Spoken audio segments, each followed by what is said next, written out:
I don't want to labour the point, but Sir Keir Starmer will likely be our next Prime Minister.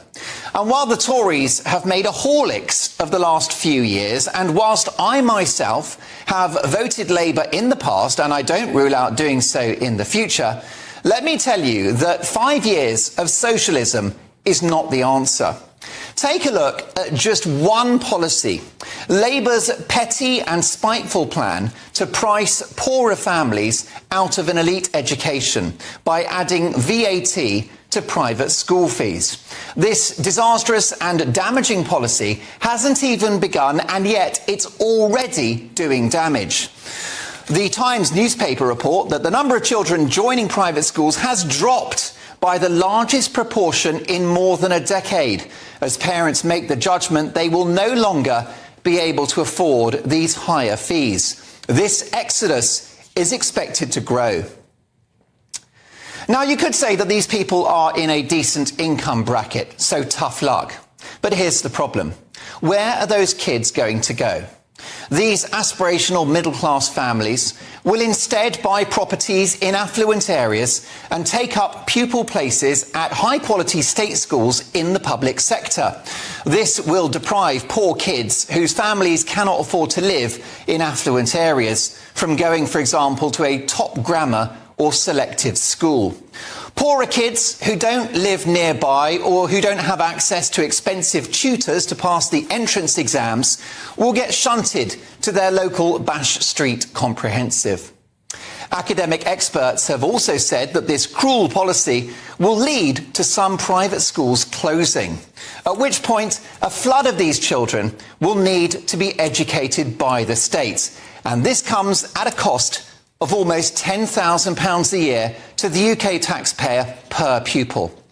And what about the impact on little Johnny or little Jane being dragged out of their school and away from their friends and the school community because of a shallow political policy designed to throw red meat to the left of Starmer's party? New state schools will likely need to be built at a cost of billions, which is why Labour's argument that somehow this will be a money spinner is hollower than an Easter egg.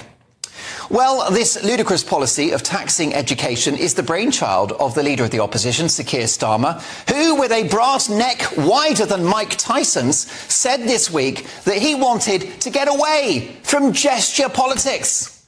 Well, he is the king of gesture politics, with his ridiculous posturing during the pandemic, calling for lockdowns every 10 minutes, at his pretend press conferences where he tried to look statesmanlike. With his endless U-turns, this is a guy that has more positions than the Kama Sutra, with his mental gymnastics over whether only women have a cervix, and of course, most egregiously, when he took the knee to the divisive and discredited cause that is Black Lives Matter. His so-called plan to stop the boats, announced on Friday, is another empty gesture. Putting Starmer in charge of stopping the boats is like handing over the nation's blood supplies to Count Dracula. This guy's policy to crush the criminal gangs is really just a souped-up version of a policy being pursued by the current government, and one which is failing as it is on the continent. Because Starmer did not get the memo that these people traffickers are mobile, they're ruthless, and they have the internet. The king of gesture politics will axe the Rwanda plan, even if it works. Even if it works. Wow. The brilliant Andrew Neil, formerly of this parish, writing in the Mail newspaper this weekend, has dismissed Labour's plans as merely the creation of a new quango. He wrote, a government agency to add to the plethora already dotted all over the place of British state bureaucracy. The people smugglers must be quaking in their shoes. The slow march to a Labour government with a potential landslide which will give them the ability to permanently alter the fabric of this country may be inevitable, but it's regrettable too.